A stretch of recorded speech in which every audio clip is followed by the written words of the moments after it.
이상 소만이 지나고 이제 여름이 이제 시작되었습니다. 이제 에어컨도 틀어야 할 때가 됐는데 어제는 21일로서 둘이 하나 되는 부부의 날이었습니다. 아내가 묻습니다. 남편에게 당신의 인생의 목표가 뭐냐고 묻습니다. 그러자 남편이 대답합니다. 난 이미 달성했어. 당신과 결혼했거든. 라고 말했다 합니다. 아내의 어원은 집안의 해라고 합니다. 집안의 해. 집안의 해가 있을 때, 아내가 있을 때 가정은 또 평화롭고 행복한 공간이 됩니다. 오늘은 가정의 주일로 지킵니다.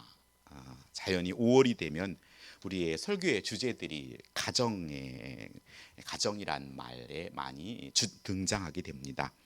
그런데 뜻하지 않게 5월이 되면 가정 설교를 드릴 때면 소외감을 느끼는 또 마음의 부담을 느끼는 이들도 있습니다. 결혼하지 않은 미혼의 성도와 또 뜻하지 않은 이혼을 했거나 사별을 한 성도들입니다.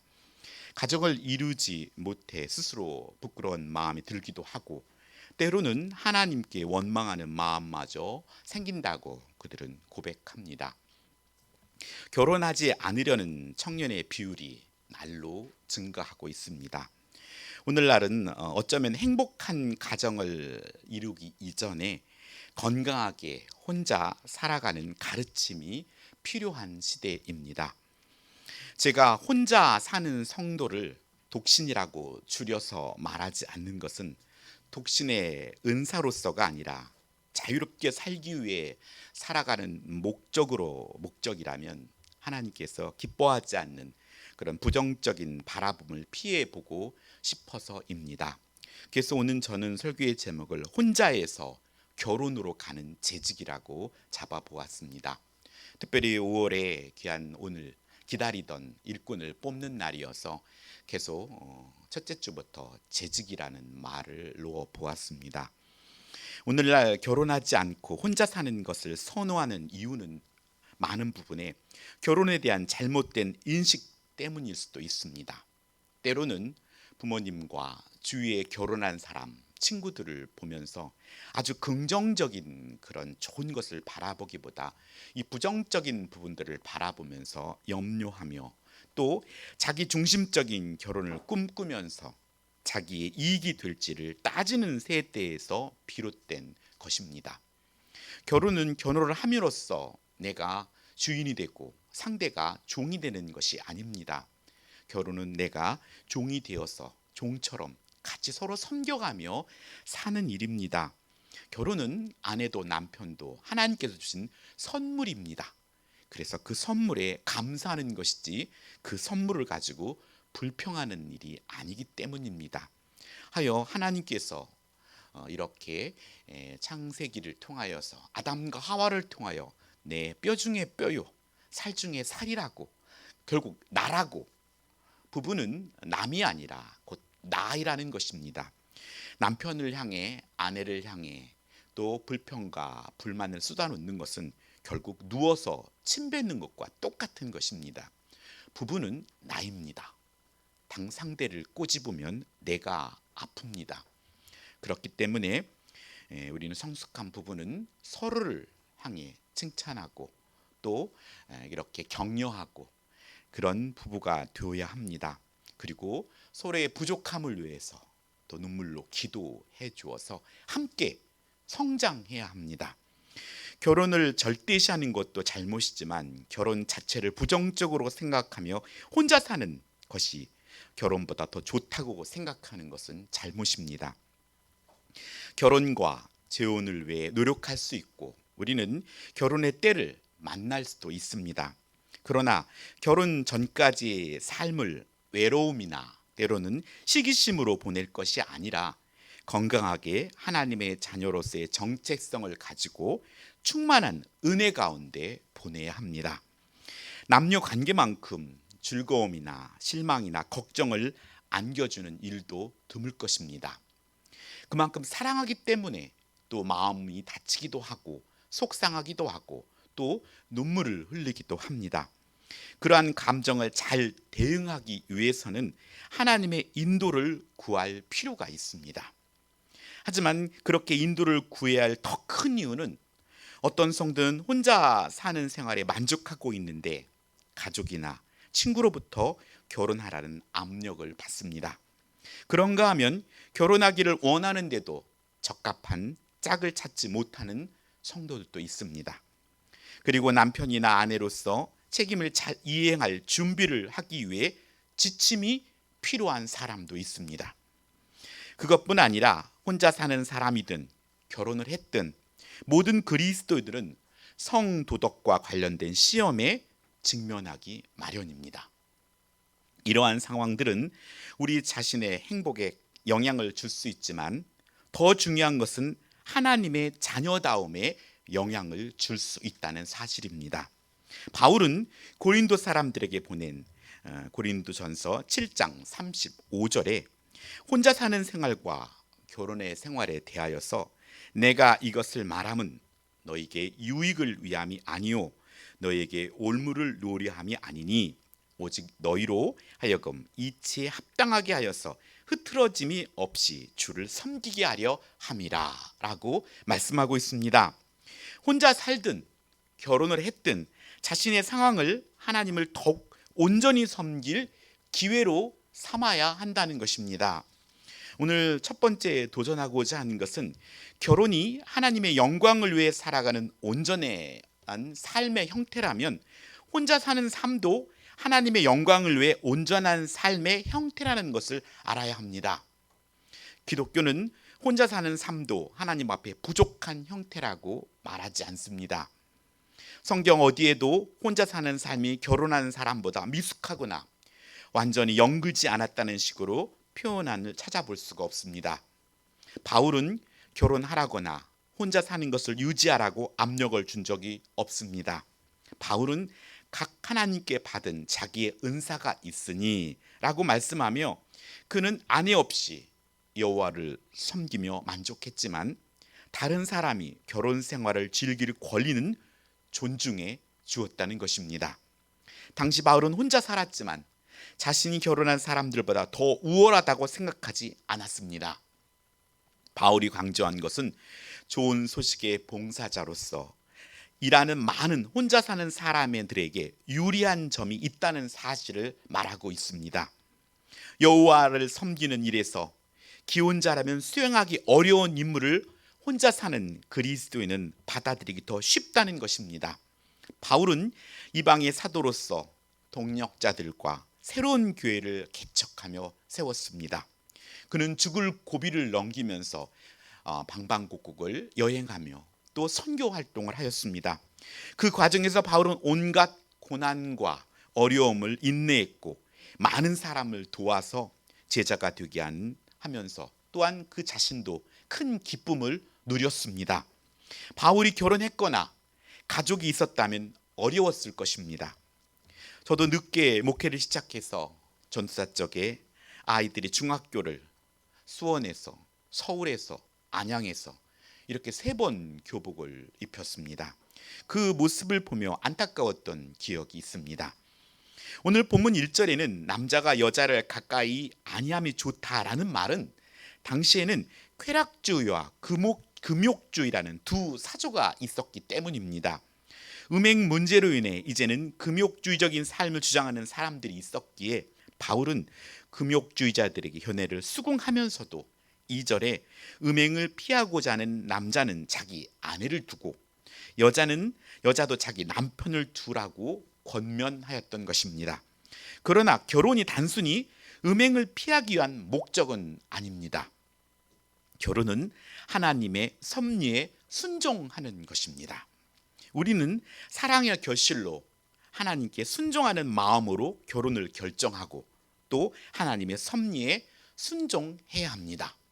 우리는 정상적으로 하나님 앞에서 결혼식을 올리고 또 함께 살아야 합니다. 많은 청년들이 결혼식을 올리지 않고 동거하는 모습들이 많이 나타나는 현실에 있습니다. 그것은 하나님이 분명 기뻐하지 않는 일입니다. 결혼을 통해 둘이 한 몸을 이루게 하셔서 또 삼위 하나님께서 일체로 존재하시는 연합의 신비를 경험하도록 하셨다는 것입니다. 또한 성을 통한 하나님은 서로를 기뻐하고 즐거워하도록 창조하셨습니다.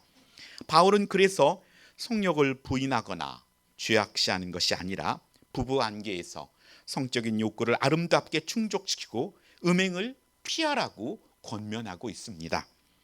부부는 한 몸이 되었기 때문에 각자가 자기 몸을 주장할 수 없다고 말씀합니다. 의무라는 단어를 사용한 것은 서로 배우자에 대한 성적 권리를 가지고 있음을 강조하고 있습니다. 해서 5절 서로 분방하지 말라고 말씀합니다. 기도하기 위해 얼마 동안은 합의하에 분방할 수 있으나 기도 기간이 끝나면 정상적 부부관계를 통해 사탄이 시험하지 못하도록 권면하고 있습니다. 하여 오늘 우리들의 삶 가운데 부부는 함께 살아가야 합니다. 떨어져서 별거하며 살아가는 것은 옳지 않습니다. 분명히 기도하기 위해서는 잠시 떨어져 있을 수 있지만 바로 같이 분방한 것을 끝내고 정상적인 부부 관계를 이루라고 말씀합니다.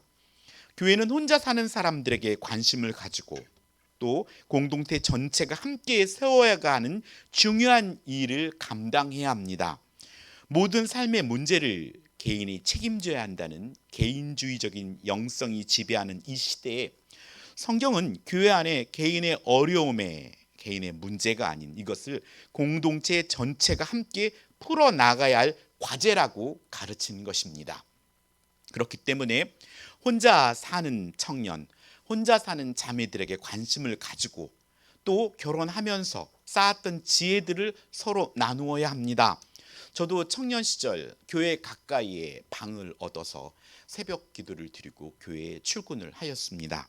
그때 자취방을 구하는 일을 장로님이 도와주셨고, 그리고 교회에서는 그때 당시 중식을 하지 않았기 때문에 그때는 오전 예배 후에 또 저녁에 7시 정도에 저녁 예배를 드렸기에 그 사이에 집사님들이 이쪽 집에서 오라고 저쪽 집에서 오라고 그래서 점심을 먹고 또 저녁 예배를 드리고 그렇게 아름다운 교제를 통해서 그렇게 섬겨주셨기 때문에 지금의 이 자리까지 올 수 있었습니다. 하나님은 삼위일체의 연합으로 존재합니다. 하나님의 형상대로 지음받은 인간은 홀로 행복한 존재로 살아갈 수 없습니다. 사랑의 관계가 필요하기 때문입니다. 성경은 구약을 보면은 인물 구조로 되어 있습니다. 사람과 동물, 사람과 식물이 아니라 사람과 사람, 하나님과 사람, 이렇게 관계를 중심으로 하나님의 성경이 기록되어 있다는 사실입니다. 아담을 보시며 혼자 사는 것이 좋지 않다고 하신 하나님은 말씀은 혼자서는 바른 신앙의 관계성을 가질 수 없다는 말입니다. 영혼이 있는 사람은 하나님의 영으로 또 믿는 형제와 영적 우정을 나누는 공동체의 필요성을 이야기하신 것입니다. 그런 의미에서 혼자서 영상으로 예배 드리는 것은 온전한 관계성을 가질 수 없습니다. 게임도 비슷합니다. 그렇듯이 오늘 동물도 식물도 취미도 아닌 교회의 지체로서의 관계성을 통해 우리는 그들과 함께 교제하며 때로는 속상하기도 하고 아파하기도 하고 때로는 기뻐하기도 하고 이러면서 우리는 도전받고 또 그런 어려움을 통해서 성장하게 된다는 사실입니다. 혼자 있는 것이 때로는 편할 수 있습니다. 하지만 편한 것이 나를 성장시키지 않습니다. 하여서 항상 우리를 성장시키는 동력들은 내가 불편하고 어렵고 그런 것을 딛고 일어날 때 우리는 더욱더 성장하게 됩니다. 그러니 혼자 사는 성도는 새로운 교회인 가정인 교회를 통하여 사랑의 관계를 맺어야 하고 또 그렇게 맺도록 우리는 해야 합니다. 그래서 모두가 하나님의 영광을 위해 온전한 삶을 살아갈 수 있다는 사실입니다. 오늘 두 번째 행복한 결혼을 위해서 많은 노력이 필요하듯이 혼자 살기 위해서도 동일한 노력이 필요합니다. 혼자 있을 때도 혼자 사는 삶에도 노력이 필요하고 또 같이 사는 것도 또 노력이 필요하다는 사실입니다. 결혼하지 않고 혼자 사는 것은 어려움의 첫 번째 문제는 외로움입니다. 사도 바울은 홀로 된 과부의 외로움에 관해 이야기하면서 하나님께 소망을 두는 것으로 그 외로움을 해결하라고 권면하고 있습니다. 디모데전서 5장 5절로 6절에 참 과부로서 외로운 자는 하나님께 소망을 두어 주야로 항상 간구와 기도를 하거니와 향락을 좋아한 자는 살았으나 죽었느니라 라고 말씀하고 있습니다. 인간은 외로움을 하나님으로 채우지 못하면 결국 우상 숭배로 이어질 수밖에 없기 때문입니다. 사실 외로움의 문제는 하나님이 아닌 사람에게 해결책을 두면 관계 중독이라는 우상 숭배에 빠질 수밖에 없습니다. 건강하게 혼자 살기 위해서 우리에게 필요한 것은 하나님과의 충만한 관계입니다. 외로움의 문제는 하나님께 소망을 두는 삶으로 승화시켜야 합니다. 결혼을 했다고 그 외로움이 해소되는 것은 아닙니다. 그렇기 때문에 결혼을 하였다 하더라도 홀로 하나님과의 영적인 충만한 관계를 갖지 못한다면 그 또한 결혼했어도 외로울 수밖에 없습니다. 외로움의 문제는 하나님께 소망을 두어야 합니다. 그렇지 않으면 외로움을 해결하기 위해 향락이라는 잘못된 방식으로 흐를 수 있기 때문입니다. 하나님 아닌 것에 탐하고 그것에 집중하며 많은 시간을 보내게 됩니다. 혼자 신앙생활할 때 봉사에 많은 시간을 쏟아붓더라도 남편이 된 후로는 그 시간과 활력의 일부를 아내를 기쁘게 해야 한다는 점을 우리는 깨닫게 됩니다. 실제로 청년 시절에 또 많은 일들을 감당하지만 결혼을 하면 또 조정이 필요하긴 합니다. 아내도 마찬가지입니다. 결혼을 했어도 혼자 생활할 때와 같이 생활한다면 사랑에 의심이 될 것이고 또 외롭게 되는 것입니다. 에베소서 5장 31절에는 사람이 부모를 떠나 그의 아내와 합하여 그 둘이 한 육체가 될지니 라고 말씀합니다. 결혼한 부부는 유대를 강화하기 위해서 최선을 다해야 합니다. 이것은 젊었을 때만이 아니라 하나님 나라 갈 때까지 우리는 이 일을 쉬지 않아야 합니다. 혼자 신앙생활할 때 부족한 부분을 서로 채워가며 더 성숙한 헌신과 봉사로 영광 돌려서 우리에게 행복한 결혼 생활의 모델이 되기를 예수님의 이름으로 축복합니다. 혼자 사는 생활이 어려운 또 하나의 이유는 두려움입니다. 특히 나이가 들어가면서 경제적으로 여유가 없는 사람은 노후에 대한 걱정이 많습니다. 나이가 들어가며 또 질병에 대한 염려도 많이 있습니다. 혼자 살면서 경제적 어려움이 개인이 책임져야 한다면 삶은 외로움과 두려움으로 가득 찰 수 있습니다. 사도 바울은 경제적으로 홀로 된 사람을 위해 교회 공동체가 도움을 줄 수 있다고 말합니다. 건강하게 혼자 생활하는 것은 공동체가 함께 정서적으로 경제적인 책임을 감당할 때 더욱 건강한 방식으로 세워질 수 있습니다. 제가 요양보호사로서 가정을 방문할 때 그 가정들이 대개 천주교 집안들이었어요. 그런데 그 천주교에서는 그곳에서도 신부와 같이 신방을 다녀요. 그리고 신부를 따라서 신방 대원들이 있고 그래서 신방들을 갑니다.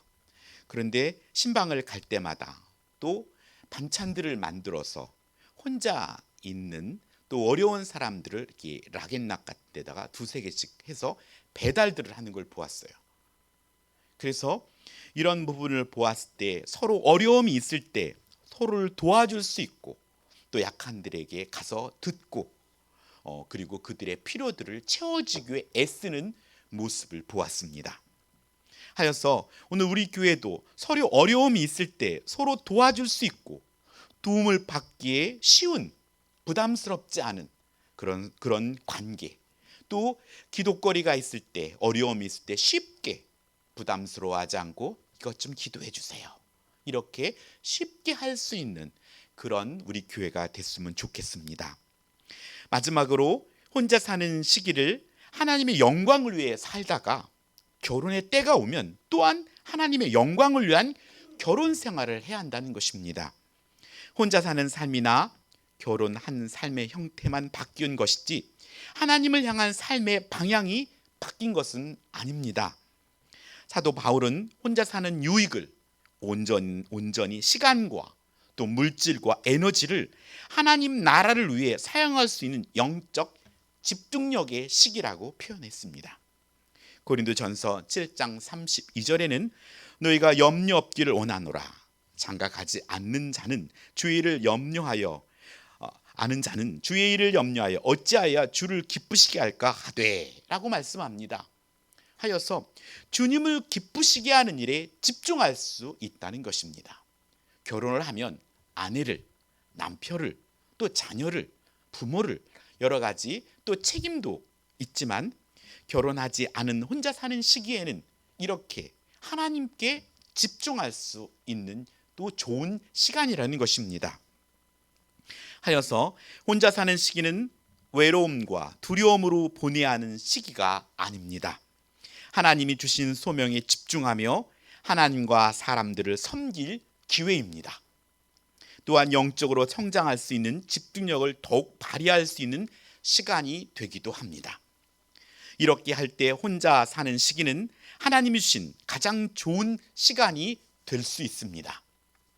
기독교 박해의 시대에 순교를 각오해야 할 만큼 온갖 고난을 감수해야 했다면 오늘날 결혼을 하고 싶지만 하지 못하는 어려움의 상황을 감수해야 하는 이들도 있다는 사실입니다. 결혼을 아무하거나 할 수는 없지 않습니까? 오늘 결혼이 우상이 된 사람은 믿음과 상관없이 자신이 원하는 사람과 결혼할 것입니다. 그러나 믿음을 중요하게 생각하는 그리스도인들은 믿음을 나누지 못하는 상대와 결혼을 고려하지 않습니다. 그래서 더욱 결혼이 어려워지는 면이 있습니다. 이런 고난을 마가복음 10장 29절에는 나오는 예수님의 복음을 위해 집이나 형제나 자매나 어머니나 아버지나 자식이나 진토를 버린 자를 비유합니다. 하나님이 반드시 복을 내려줄 것을 강조하고 있습니다. 분명히 그들은 예수님을 위하여 그리고 복음을 위하여 가족을 이룰 특권을 포기한 사람이며 또한 그것을 위해 애쓰며 안타까움으로 나가는 심령입니다. 예수님은 이런 사람들에게 현세에 이르러 100배나 받을 것을 약속하십니다. 우리는 과연 앞으로 일꾼이 하나님 나라의 예수님의 제자로서 또 일꾼으로서 가기 위해서 혼자해서 결혼으로 가려 애쓰는데 그런 삶의 과정에 있어야 합니다. 특별히 하나님께서 혼자 사는 은사를 주신 사람 외에 말입니다. 고린도전서 7장 28절에는 장가가도 죄짓는 것이 아니요 처녀가 시집가도 죄짓는 것이 아니로되 이런 이들은 육신의 고난이 있으리니 라고 말씀합니다. 오늘 결혼하고 결혼을 유지하는 것 또한 고난을 감수하며 하나님 나라의 성숙한 자녀로서의 훈령의 과정입니다. 결혼한 사람에게는 이혼하지 말라고 권면합니다. 그것은 결혼은 하나님과 맺은 언약이기 때문입니다. 하나님께서 짝지어준 자를 또 하나님 앞에서 한 몸을 이루었기 때문에 다시 둘로 나눌 수 없다고 말씀합니다. 신앙적 이유로도 배우자를 버리지 않아야 한다고 말씀합니다. 불신자 남편이나 아내가 함께 살기를 좋아하거든 버리지 말라고 말씀합니다. 이는 지금은 믿음이 없어도 믿음을 가진 배우자를 통해 주님께 돌아오고 거룩하게 되기 때문입니다. 더 큰 믿음, 선으로 악을 이기는 그 믿음을 통해서 진실로 믿음이 연약한 또 믿음이 없는 상대를 향하여 기도함으로 말미암아 진정 사랑으로 감동시키기를 바랍니다. 만약 어느 한 배우자가 믿음이 없는 부부라면 배우자를 더 사랑하고 섬기며 그의 구원을 위해 간절히 기도해야 합니다. 아내를 통해 남편을 구원하는지 어떻게 알겠으며 남편을 통해 아내를 구원하는지 어떻게 알겠습니까? 주 예수를 믿으라. 그리하면 너와 네 집이 구원을 받으리라 라고 성경은 말씀합니다. 나 한 사람이 예수님을 믿음으로 온 가족이 구원을 얻을 수 있도록 힘써야 합니다. 불신자 배우자가 결혼을 통해 나와 한 몸을 이루듯 또한 주님의 몸의 지체가 되도록 기도하고 사랑으로 섬기시기 바랍니다. 그리고 결혼이 어려운 현실의 고난을 그리스도를 위한 고난으로 알아야 합니다. 그리고 믿음으로 그 길을 감당할 때 하나님께서 교회 공동체와 또 하나님과의 관계를 통해 충만히 채워주실 것입니다. 하나 우리들은 우리가 편하기 위해서 혼자 사는 것을 택하는 것이 아니라 하나님께서 우리 애를 통한 그 섭리 안에 순종함으로 말미암아 준비된 남편, 준비된 아버지, 준비된 아내요, 준비된 어머니로서 우리가 더욱더 말씀을 훈련받고 또 그 길을 걸어가야 합니다. 그때 하나님께서는 개인과 또 이후에 하나님께서 가정을 허락하신다면 이 모두가 하나님께 영광을 돌리게 될 것이고 그 모두가 하나님 나라에 갈 때 하나님께서 잘하였다, 착하고 충성된 종이라 칭찬받게 될 것입니다. 기도하겠습니다. 아버지 하나님 감사드립니다.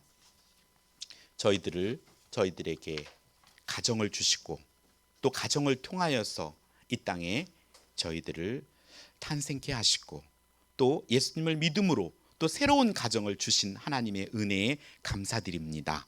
아버지, 결혼도 혼자 사는 삶도 하나님의 영광을 위해 살아가는 온전한 삶의 형태이기에 우리가 하나님께 영광을 돌리는 일을 뒤로 미루는 것이 아니라 지금 이때 혼자 살 때나 결혼할 때나 모두가 하나님의 영광이 되는 삶을 살게 하여 주시옵소서. 결혼한 행복한 결혼 생활을 위해 노력이 필요하듯 건강하게 혼자 살기 위해서도 우리가 하나님 앞에 온전한 노력과 또 하나님 앞에 간구함으로 말미암아 우리에게 처해진 외로움과 두려움의 문제들을 극복하게 하시고 혼자 사는 시기에 하나님의 영광을 위해 살다가 결혼의 때가 오면 또한 하나님의 영광을 위해 또 결혼 생활을 하는 저희들의 삶이 되게 하여 주시어서 진실로 예수 그리스도를 내가 온전히 믿음으로 말미암아 우리 집이 또 온 가족이 구원받고 하나님께 영광을 돌릴 수 있는 저희들의 썩어지는 미랄의 삶이 되게 하여 주시옵소서. 감사드리며 우리 주 예수님의 이름으로 기도드립니다. 아멘. 찬송가 220장 하시면서